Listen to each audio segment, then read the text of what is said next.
Nous sommes le 19 octobre 2017. J'espère que les banquiers ne vont pas nous exterminer le samedi 28 octobre 2017. Retenez bien la date.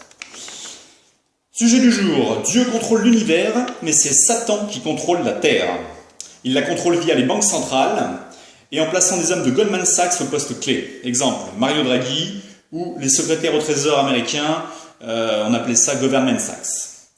Le PDG de Goldman Sachs disait qu'il faisait le travail de Dieu. Mais de quel Dieu parle-t-il?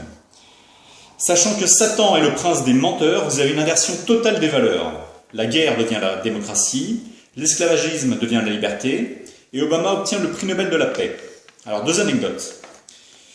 Pour entrer à la direction de Goldman Sachs, il faut avoir fraudé de plusieurs millions de dollars et ne pas s'être fait prendre. Si vous avez ça sur votre CV, vous pouvez postuler.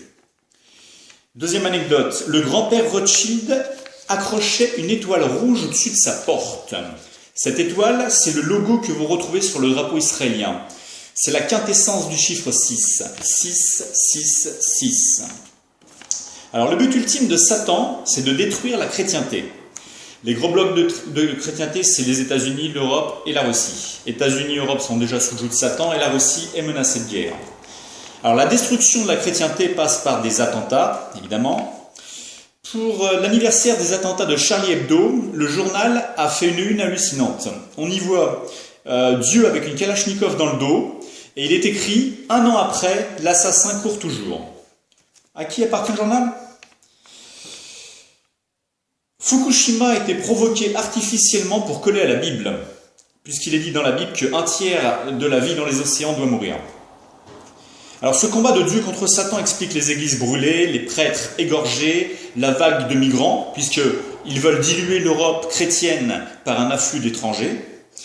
Ça explique l'avortement, le mariage homosexuel, la théorie du genre et les croisements d'espèces, mi-animaux, mi-humains, en défiance à Dieu. Un jour, on a demandé à la mère Rothschild s'il y aurait une guerre, et elle a répondu « Il y aura une guerre si mes fils le décident ». Alors, si vous prenez une bombe atomique sur la tête, si une centrale pète, si votre compte en banque disparaît ou si vos enfants meurent dans une catastrophe naturelle, vous ne pourrez vous en prendre qu'à Dieu.